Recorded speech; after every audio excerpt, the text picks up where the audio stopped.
এই তরিকটা মূলত হয়েছে গাড়ি চলাচলের জন্য, হাজিদের জন্য, ঠিক আছে। এই তরিকটা যে কি অবস্থা দেখে সবাই মনে করে যে তাদের বেচা কিনা রাস্তা এটা, তো পুলিশ আসলে ফলায়। এখানে বাঙালি, হিন্দি, মাছরি, নাইজেরিয়ান সবাই মোটামুটি এখানে। এই যে বস্তার ভিতরে মাল, এই যে তারা বসার জন্য ইয়ে করতেছে, দেখছেন অবস্থা দেয়। পানি কাজে কিছু মানে না ওরা এমন একটা অবস্থা, সারা রোডটা দখল করে নিচ্ছে। গাড়ি কিভাবে চলাচল করবে?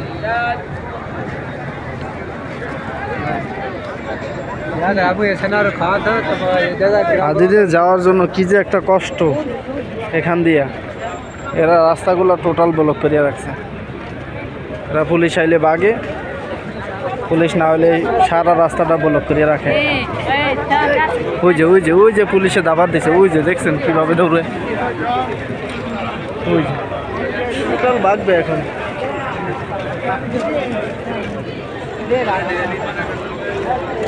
এই যে এখন সারা রাস্তাটা ফাঁকা হয়ে গেছে। আর এদের জন্য রাস্তায় চলাচল করা যায় না, কি যে একটা অবস্থা। এখানে বেশিরভাগ নাইজেরিয়ান মেয়েগুলা উচ্ছৃঙ্খল। এই যে ব্যানের ভিতরে নামায়, সর্ব জায়গায় এদের মুসিবা। এটা একটা কি বলবো, কত হাজি, হাজার হাজার হাজি।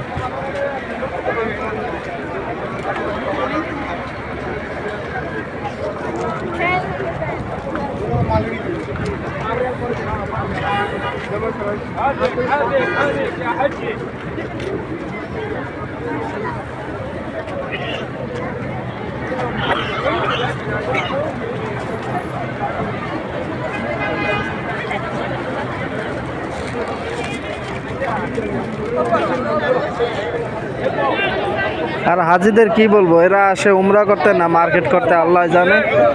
এরা কি যে একটা অবস্থা, নামাজের পরই নামে এরা মার্কেট করতে। এরা সম্ভবত আসে যে এখানে আসবে, মার্কেট করবে, উমরা করবে, এই জন্য এরা বেশিরভাগ লোক এখানে আসে মূলত মার্কেট করতে। উমরা থেকে বেশি প্রাধান্য দেয় আপনার মার্কেট করাকে।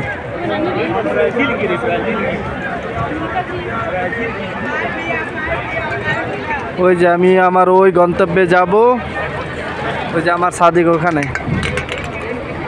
আমি ওখানে ডিউটি করবো আজকে। এই যে দেখছেন আমার যাওয়ার পথেও শান্তি নেই।